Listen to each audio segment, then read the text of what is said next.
Welcome to the Chamber's We Are Business podcast. I'm your host, Susan Spears. Our guest today is Kevin Dillard, who is the president and founder of LifeCare Medical Transports, a member of the Chamber Board of Directors, and our most recent Prince B. Woodard Leadership Award winner at the Gala. Kevin, welcome. Thank you, Susan. It's an honor to be here, and I want to give a shout out to you for the great job you do with all these podcasts. You must be up to over 100 or more by now. Yeah, I believe so, yes. Wow. Well, you know, and Kevin, we started that during COVID. It was on that wish list of things that the Chamber wanted to get done, and we were always so busy running around in the community. So when things slowed down on that activity side in 2020, we said, now's the time. Yeah, well, yeah. I'm always totally amazed when I look back at the number of people that you've interviewed, and to think that not only are people in our region hearing these podcasts, but people throughout the entire world are hearing it. So it's pretty cool that people all around the world get to see all the great talent and leaders that we have within our region.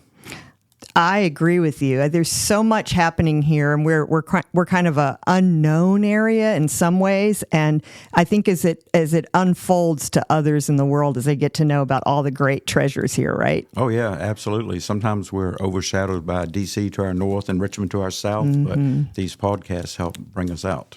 I love it. Well, and I think I've had you on a couple of times already over on the leader to leader side, which is episodes I do around just specific topics around leadership. Certainly, this is a leadership award. We're doing a series right here at the Chamber from the recent award winners from the Gala. Okay. And wasn't that fun, the Gala? You looked good in a cowboy hat, my friend. Well, I was going to say, the Gala was a blast, and I always try to dress up to whatever the theme is, so you definitely take me out of my comfort zone in the way I dress. But it was fun. Yes. Over here behind you, and I know they can't see it, but there's a picture there from the year we did the royalty theme. Exactly. And I mean, Kevin, you did it up. You had the whole thing, the crown. I love the purple robe. It's just totally embracing it. It's so fun to work with you. Yeah, well, thanks. Yeah. It's been a lot of fun. So we're going to talk about the award here in a minute. I want to go back a minute for anybody that's listening and tell them a little bit about what this award is, and why it matters. So first of all, the Prince B. Woodard Award, the Leadership Award, is named after the former president of Mary Washington College, which today is the University of Mary Washington, whose vision, integrity, and dedication to serving others made him a pillar of our community. Each year, the Chamber recalls his legacy by presenting this award to a person who has provided our community with extraordinary service over time through dedication, leadership, ethics, and example. I looked up some information about Prince Woodard. I personally didn't know him. He predates me by a few years, but he was the president of Mary Washington from 1974 through 1982. First of all, during that 8-year tenure, he did a lot, but immediately I have visions of 1974 to 82. What a different time in our country, right? Yes, it was. I mean, just amazing. So he really saw the college through some pretty big changes that were amazing. Among them was starting the Center for Historic Preservation and bringing in a value system into the school. All of this you can find on the university's website. He was very active in Virginia and in our community, and served on the Chamber board, and passed away while he was the president. Unfortunately, looks like he took a leave of absence, underwent open heart surgery, and ultimately passed, and really was relatively young at that point because he was 53 when he became president, so 8 years later. So I'm sure for the folks that worked in community with him at that time, he must have just been an extraordinary leader. And I look at you today and go, there's another extraordinary leader, and this is why you received this award. Well, you're very kind with those comments. Well, I knew you'd say that, but your story is so amazing. So let's walk through a little of that, and then we're going to touch on some of the big highlights, which is what we touched on at the gala, and why you would be somebody recognized this way. Because as we said, somebody with a long time of giving back to the community and with high ethics and just an extraordinary commitment and dedication to the community. So you're a great business story with starting LifeCare Medical Transports, just you and your partner, kind of an idea, one ambulance, and then how it grew. So let's hear a little bit about that first, and then we'll also get into some of the big pieces where, under your leadership with LifeCare, you took it to places they didn't have to go. Yeah, well, thanks for the opportunity to talk about that a little bit. So I started off serving the community early on. So I remember in high school getting an interest in becoming an EMT, and through my work with the Boy Scouts at the time, I received a first aid merit badge, and that really got me interested. And I reached out to the local rescue squad and joined. They had a junior rescue squad at the time. And I just rose through the ranks over the years and just got very deep roots with emergency medical services. And then I had the pleasure at some point after being at the Fredericksburg Rescue Squad for a few years to meet Dan Wildman, who became my business partner at LifeCare. Yeah. And we were partners on a duty shift, and we were always talking about things that we could do to hopefully make the community a little bit better. And one day we came up with the idea of starting our own ambulance company.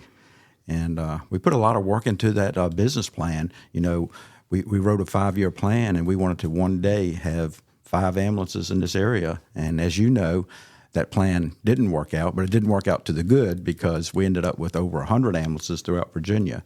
So that was very exciting to find out that not only did we identify a need here in the Fredericksburg area, but we identified later that there was a bigger need throughout the Commonwealth. And we just went all over the state. Yeah, I always feel so happy when I see one of your ambulances go by, especially because you guys branded many of them with telling different stories. You want from some of the folks at LifeCare or different projects you've supported. Tell us a little bit more about that and why you made those ambulance branding special. So we have different themed ambulances, and I'm a big believer in recognizing people while they're here to see the recognition. So we have, for example, a breast cancer awareness, and one of our employees had been going through some challenging times and had breast cancer. So in honor of her, we had ordered a new ambulance. Instead of putting the normal LifeCare logo and colors on it, we put it pink and put the breast cancer awareness logo on there, and then put a plaque in the back of it in honor of her. So I just see so many times where we do things in memory of somebody, and I think, wow, wouldn't it have been nice had that person seen the honor that's being bestowed. So that's why we do it that way. And we've done Alzheimer's awareness. We did a military-themed one because we were first on the scene on 9/11 at the Pentagon. So in honor of all the military people, we did a military-themed one. And I think total we have about 12 different themed ambulances in the fleet. That is so cool. I don't think I've seen that military one. It's great to hear about it. Yeah. And that's a great place to launch into some of these special things that you and LifeCare have done through the years. So when you say first on the scene, again, for our listeners, anyone that's not local, we'll tell you how close we are to the Pentagon. Close. With no traffic, it's 40 minutes up the road. I think that's fair. That's about right. Yep. So it's just part of Virginia and right up in northern Virginia, which we're right on the tip of.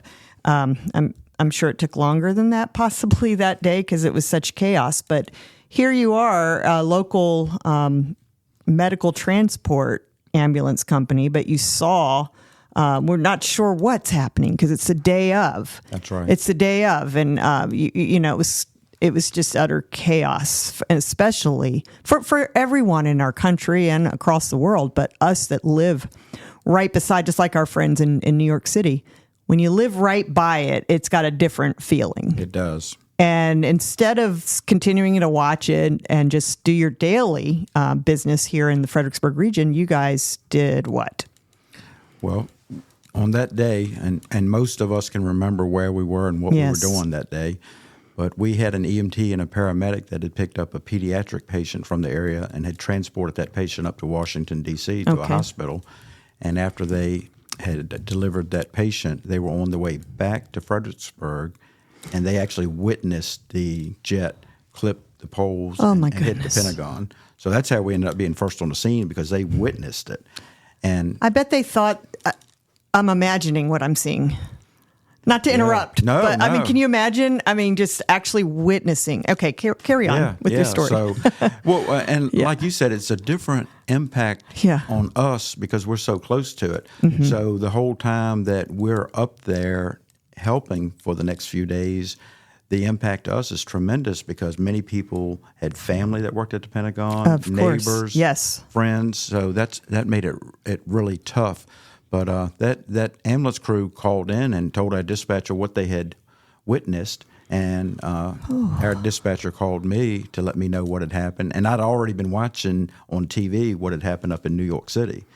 So then when they called about the Pentagon, my goodness. I'm thinking this is really big now.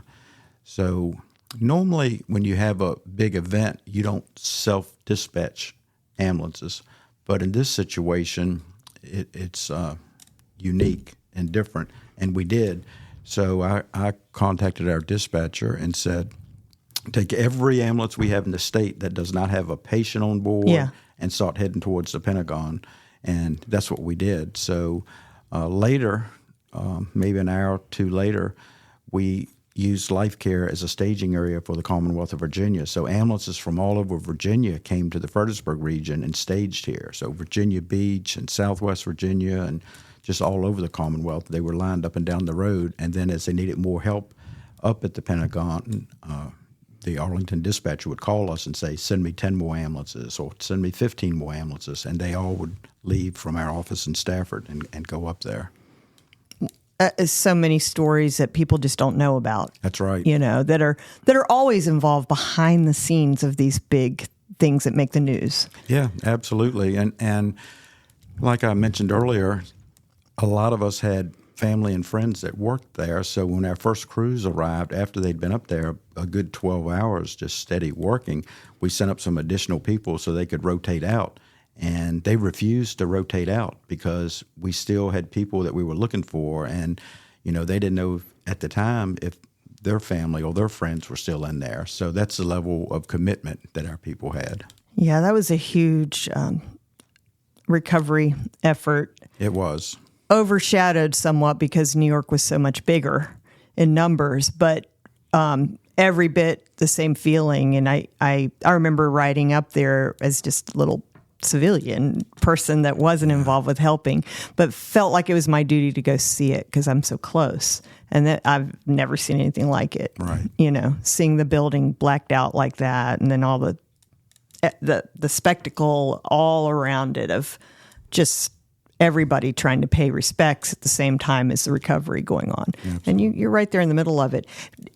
Did you ever pause and reflect after that and think, good job, or do you have time to reflect or say, next time, what will we do? Are we prepared? Can we do it better? Because there are a bunch of next times that we'll talk about too. Yeah, sure. So obviously during the event, you don't think about anything because you're so focused on the action. The action that's going on. Mm-hmm. That's exactly right. But a period of time later, I did reflect on the events of the day, and all I can say is my heart was filled with joy and happiness and appreciation for the work that our people did. I mean, I could not have asked for anything better. Everybody just stepped up to the plate. They did what they needed to do and went far and beyond expectations to make sure that we took care of the people that had been impacted by that situation. And a question I've never asked you before, but it's just occurring to me. You're in private business. Business exists. It has a great need. Your need is helping others. At some point, you make some money in that. There is a profit. Not thinking about that with this, right? This is all giving. That's exactly right. Yeah, sometimes you just got to do the right thing. Yeah. And that was the right thing to do. And I've always been a big believer in if you run your business and always do the right thing, then everything else will come naturally. And obviously that's a type of event we went to that we didn't get paid for, but we sent significant resources up there. Yes. And lots of payroll involved. But so hoping that on the business, we are a business chamber, I hadn't really given that the thought before, but you had to have had the ability to do it. So you were running the business well. Yes, we had great people. That is incredible. All right, so on my list here on other large, well-known activities where your folks stepped in, you also have a role relative to Hurricane Katrina. And so we're going in the opposite direction, but we're still on the East Coast. That's right. So tell us about that. Well, that's actually another example of where we responded and we were not set up to get paid. It was just the right thing to do. So as most of us watched this hurricane approaching the United States, I reached out to the federal government and told them if they needed assistance, we were willing to go down there. And at the time, FEMA was not an organized group like we have today. Mm-hmm. They're very organized and they do a wonderful job. Mm-hmm. But back then, it was not very organized. And we were told we weren't needed. And the last thing the gentleman said to me on the phone when I talked to him, if we need you, we'll give you 3 days notice. And we were coming into a holiday weekend. So I remember going into the office because our people were going home to be with their families, and we had a skeleton crew on, and I was sitting at my desk and had only been at my desk maybe 5 minutes when the phone rang, and that was that gentleman calling me back, and he said, "We need you." And I said, "Is this a 3-day notice?" And he says, "No, you don't understand." Immediately. Yeah. So we had to do a phone tree and call all of our employees and tell them report back to work within the hour. And people stopped their cookouts and their time with their families and, grabbed some extra clothes and came to the office. And then we had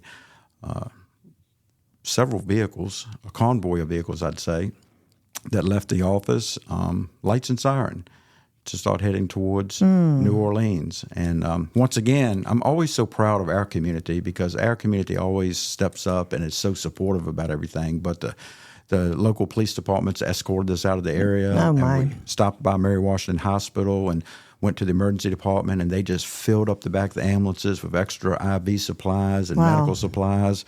And just everybody came together. And then as we were going down Route 3, I just remember some of the people from the volunteer fire department, as we were going through Spotsylvania County, standing on the side of the road and just kind of saluting as we went by. And it just, once again, just made my heart just so full thinking about the great community that we live in and how everybody is so supportive. And I was also extremely proud of our employees because on such short notice, they stopped doing what they were doing with their families, came back to work, and within a matter of a little over an hour, they were heading to New Orleans. And when we left here, we didn't know whether we'd be down there 2 days or 4 days, and over 30 days later, we came home. So can you imagine when you go on vacation, how much time you spend packing your bag for a week's vacation? Okay, I just am a mess. I couldn't do it. So we had just a few moments to grab some things and leave, and then a month later, we came home. So there's a lot more, 30 days. And how long is the drive down there? How long did that caravan go, do you think, approximately? I'm going to maybe 18 hours, or it was a long time. I've never had a response that long in my life. And but the people, not only in our community, but people in general in the United States are just really good people. Because as we got closer and closer, the gas stations were overwhelmed because people were trying to leave, and there were long lines of people trying to fill up with fuel. And then when we pulled up, people let us go all the way to the front of the line. And I remember... Yeah, you were going in. Yeah, that's exactly right. So as we were going in, there were traffic jams going out, and there was nobody going our way. Wow. We were the only ones pretty much going that way. And I remember we were in one very rural area in Louisiana, and we stopped at this gas station, and they moved us. The local police moved us to the front of the line, and we filled up all these ambulances. And when I took the credit card to pay, the older gentleman that owned the gas station would not allow us to pay because he knew what we were coming to do. And that just shows you the caring people that we have throughout the United States. Mm-hmm. So I'm just going to stay in this one for another minute or two. What did you see? When you got there?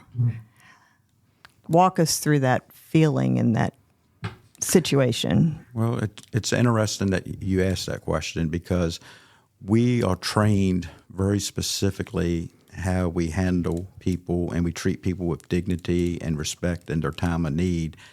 And this was a situation where we had strict orders to go to a specific area in New Orleans, and we were told as we were going down there that you're going to see a lot of devastation and you're going to see a lot of people need help, and you can't stop.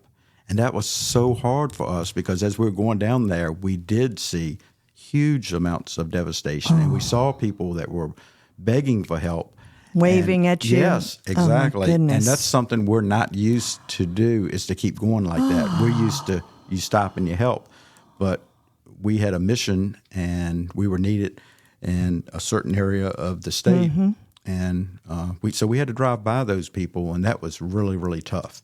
You know, I can still picture that as we were going down the road, because there were so many more people that needed help and nowhere near enough of us to give that help. Well, I'm so grateful that, again, you and your team went in there and made a difference. Another story that's just part of the rescue and recovery and all of that Exactly. in our country. We're going to skip ahead a few years to one that's more recent. Whew, and wow. The way we characterized it at the gala, in the remarks presenting you with the award, was the dark early days of COVID-19 in New York City. I mean, terrifying moment in our history. So much unidentified, so much quick illness and death and exposure. And yet, once again, where did LifeCare go? So let's talk about that too. You know, what was happening, I don't remember the month, if it was March or April, but it was really early, right? Yeah, it was in 2020. Very early on. So everybody was being told to stay at home. Yes. And wear a mask. And of course, we couldn't stay at home. You know, all of our employees were having to still go to work because of the type of business that we are in. And our people showed up, even though people had a lot of fear about what COVID was and how it was going to affect us. And we were supposed to keep a distance from everybody. 6 feet. Yes. And then what were our people doing? We were 6 inches away because we're in the back of the ambulance with somebody who's got COVID symptoms. Oh, my gosh. Our people are just stepping up and doing what they need to do. And then as we watch TV, we see the governor and the mayor of New York begging for help. They don't have enough ventilators. Yes. They don't have their EMS system is overwhelmed. Their workers need assistance. Were they calling areas like, if I recall, around the country, there were different, especially in large urban areas like that, hotspots? Yeah. COVID hotspots? That's exactly what and they that's called right it. where you headed. Yeah. So I would say that was the epicenter in New York City, and they were screaming for help. So oh, my goodness. We loaded up our ambulances with extra ventilators, and we sent a crew of 30 people up there on short notice again. They left their families, and keep in mind when we send that large number of employees out, we still have to handle all the calls that we have locally. So then, even though those people are leaving their families, the people that stayed back have to leave their families and work all those extra shifts to fill in. Mm-hmm. And I'm so proud of the group of people that we sent up there because they got divided into two groups. One group handled inter-facility transports. They would go to the hospitals that were overwhelmed, pick up that patient that's on a ventilator, and then take them several hours away to another hospital that could handle them. And then the other half of our people relieved the New York City 911 service so that those people could get a break and go home to be with their families. And we were actually running 911 calls in the city of New York. And one side note, I actually received a call from a patient that one of our crews had transported from New York. And a lot of times you get a call, somebody's got a complaint. And this gentleman had called me, and he said, I just want to commend your crews. They're so polite and so courteous. And that's just what we do from Virginia, Right. But a very proud moment of mine is when our crews returned. And once again, the community stepped up. The Stafford Sheriff's Department met them as they came off Interstate 95 at 17 and escorted them into the LifeCare building on International Parkway. And we had family and friends there to cheer the people in as they drove up. But every one of our people came back healthy. Nobody got sick. Nobody got hurt. And unfortunately, a lot of the people that they worked with up there, side by side from other companies, some of them got sick and some of them died. Oh, my goodness. But I credit our people to following the stringent rules we have in place and wearing the mask the entire time. And every time they transport a patient, making sure the ambulance was disinfected and cleaned. And some of the other crews, unfortunately, up there were a little bit more relaxed and didn't follow all of those stringent requirements. But just so proud that I can say every single person that went up there came back healthy and it's really incredible. Side effects. Well, yeah. So, all right. I'm just pausing for a moment, reflecting on that, and just that one. Okay, so when we think of the other tragedies that happened in the United States, everyone felt 9/11, but everyone wasn't touched by 9/11. And same with Katrina. They were in regions. And then when COVID came, it touched everybody.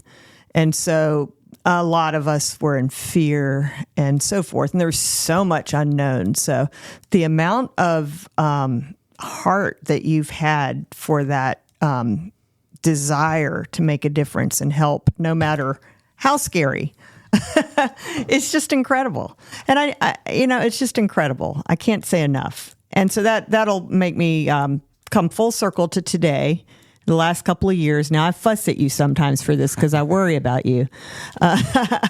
He's kind of like family, y'all. But you keep going over to the Ukraine and bringing ambulances right to the front lines to folks. And, I mean, you don't just send folks out. You yourself have gone now. I've lost track. It's 3 or 4 times, right?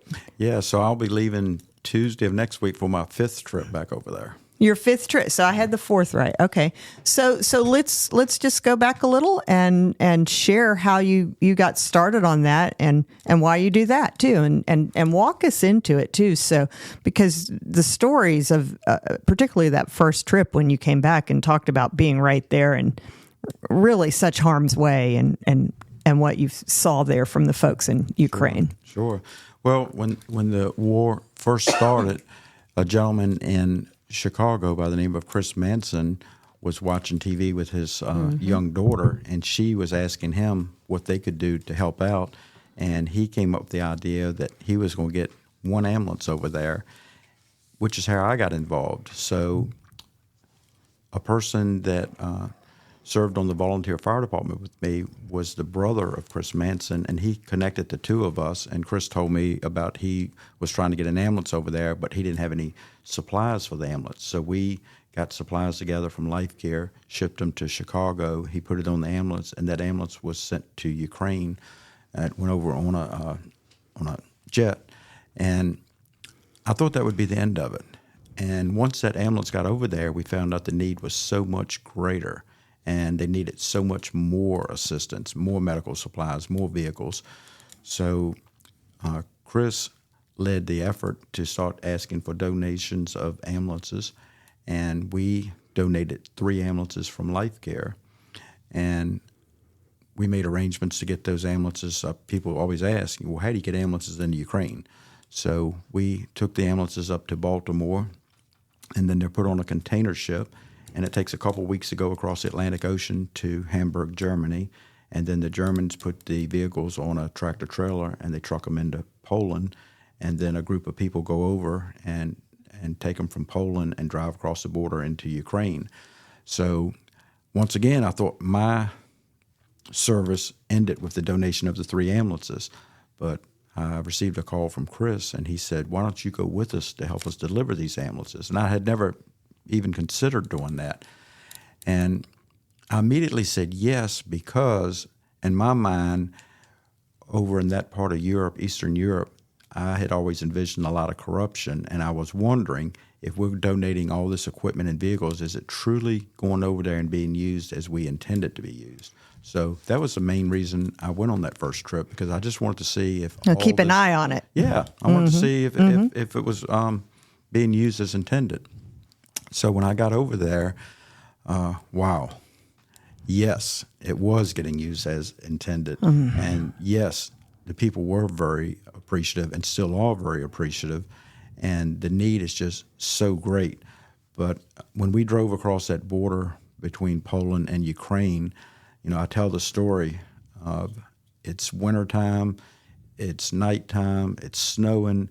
And as we crossed the border, I'm in the first vehicle, and there's about 12 other ambulances behind me in the convoy. And as I look in the mirror, I see their headlights on, and I see the street lights on in Poland. And then I look forward as I'm driving, and I see the Ukrainian sign, and it's pitch black, and it's snowing.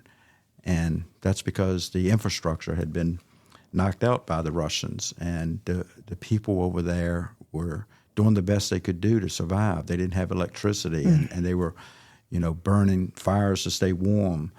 And it was just very humbling to see what the people continue to go through over there. And as we traveled throughout the country, we go to a different city every day, and we would drop off the vehicles, and then the next day we would go to another city, working our way all the way up to the front line. So the last vehicles that we drop off, we meet with the military, and we turn the vehicles over to the military to use. And before we can even leave, those vehicles are responding out, getting soldiers. That's how bad the need was over there. And the bad thing is, never did I think I would go back a second time, but I went back the second time. And as an example, the 3 ambulances that we had donated, one of the ambulances had been hit by the Russians, and 4 Ukrainian paramedics lost their life over there. Oh, gosh. And we unfortunately see that the Russians, they bombed the ambulances and the fire trucks and the hospitals and the daycare centers, and it's just horrific destruction over there. And seeing it firsthand just makes me so proud and so appreciative of what we have back here in America. I tell people when I come back and I'm standing in the line at the grocery store and somebody's complaining the line's not moving quick enough or whatever. This is the wrong price. Yeah. And I think to myself, wow, you have nothing to complain about. Nothing. So it just gives me a whole different outlook on life after going over there and seeing what they're going through. Wow. Well, so many people are appreciative of your willingness to go in places others won't, and to help in those ways. Because at the same time, in doing that, the business is still running. The daily transports are still happening. So every day in your working world over these past, about 40 years, haven't been so dramatic as some of these pieces that we're talking about. And by the way, for listeners or viewers, there are other major stories too, but we'll just stick to those for today. Additionally, why Kevin, you're hearing these stories of just great things that he and his company have done around the United States and beyond. Also, why Kevin was recognized. He co-founded the National EMS Memorial, honoring those who made the ultimate sacrifice. So that's just a line in his bio. But let's say it again. He co-founded a National EMS Memorial. So it didn't exist, I suppose, before then. So tell us about why you thought that was important to do. Sure. So being in public safety, I saw that the police had a memorial that recognized police officers that died in the line of duty, and I also saw that the fire service had a national service in place to recognize firefighters that died in the line of duty, but there was nothing in place to recognize EMS providers. So about 30 years ago, I asked a question at a statewide meeting to the person that was in charge why that was the case. And he paused in the meeting in front of everybody, and after about 30 seconds, he said, "I don't know the answer to that question, but do something about it. And then I'm like, wow. And after I thought about it for a second, I'm like, okay. And I started working with the Virginia Association of Volunteer Rescue Squads and a small group of people, and we formed the National EMS Memorial Service. And today, the service honors providers that die in the line of duty nationwide.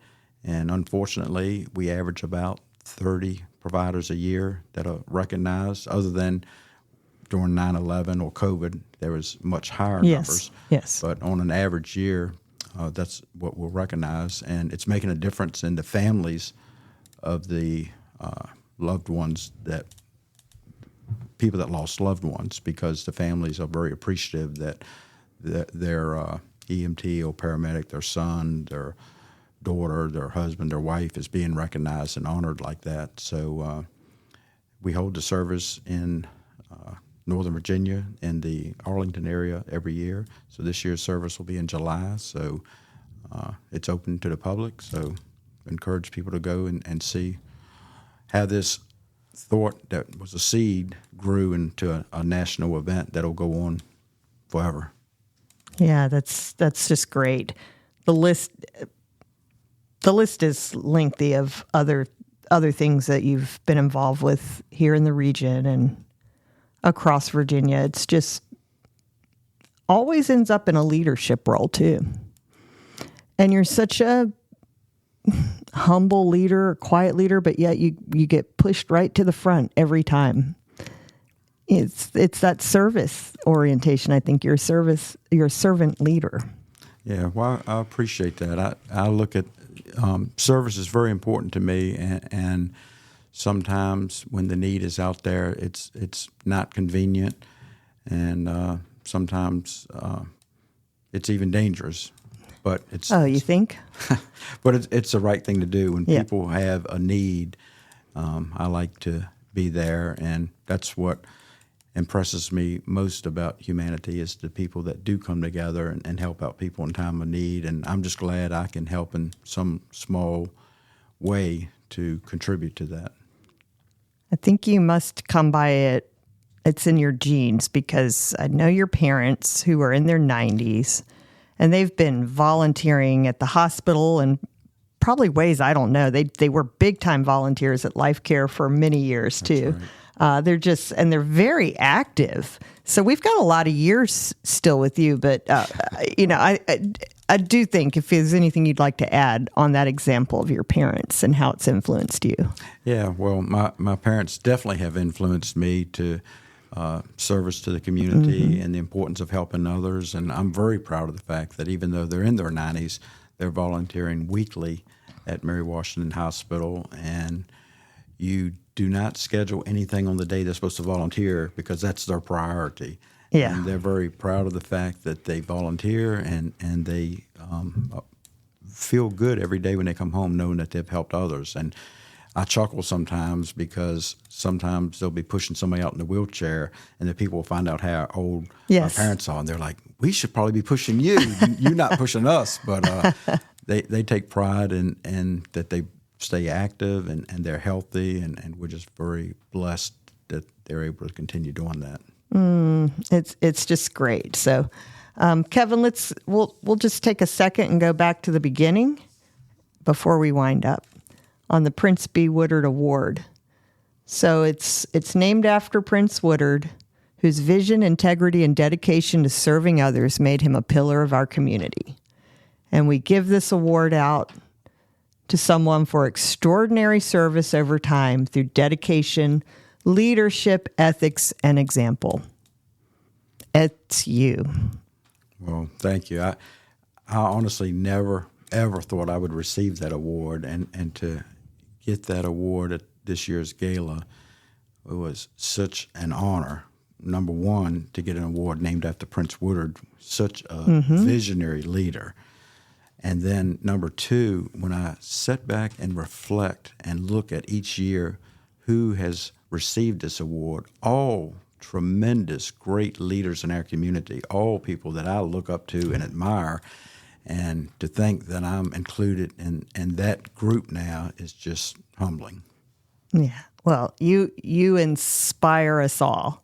I remember your first board meeting as chair of the chamber board, and you went to Ukraine. So we just laughed, there at the board. We said, well, I guess he came up with a good excuse to miss his meeting. He's over here saving the world, but that's who you are. Kevin, for anybody that doesn't know him, and plenty of listeners or viewers don't know him, so he's always early. I mean, if he had to be here at 9 and it was 8:59, I'd be concerned and think, okay, there might be a little fender bender or something, because he's always, 10, 15 minutes early. And you just have this great work ethic and life ethics that are unparalleled. So it's a joy to know you. Well, thank you. That's something we've tried to instill in all our employees at LifeCare. We always tell them, if you're on time, you're late, and if you're early, you're on time. So I try to stick with that. Yeah, Leadership Fredericksburg, if you've listened to the end, I know a few of you are wincing because we talk about this in the program and so forth. So I think it's great. Well, as we go ahead and close this out, anything else you'd like to share about your thoughts with, whether it's specifically to the Prince B. Woodard Leadership Award or anything else as you look back on your career and all you do for our community? Well, again, I'm very proud to have received that award and very humbled, and I'm proud of our community, and that's where all this started, is right here in the community, and now it's worldwide what I'm doing. But in addition to service, I do thoroughly enjoy helping others achieve their goals and objectives. So grooming new leaders. Yes. When somebody has a desire to get promoted at work or go off and get a college degree or maybe go into a different line of work, I like to always support that and encourage people to do that. And it's just another thing that warms my heart is to help people that are in the generations behind us to succeed. And by us giving people opportunities and support and encouragement, the future looks good. Well, thank you so much for everything, Kevin, and I appreciate those closing comments and thinking about the future. So I know you to be innovative and also to always be looking around like, how can I make that better? That's true. I've seen you do it. I'm like always thinking and preparing. So congratulations again on being this year's Prince B. Woodard Leadership Award honoree from the Fredericksburg Regional Chamber of Commerce. We are proud to have you among our members and leaders. And Kevin Dillard is a legend here in the Fredericksburg, Virginia region and well beyond. So thank you for being with us today. Thank you, Susan. I appreciate it. All righty.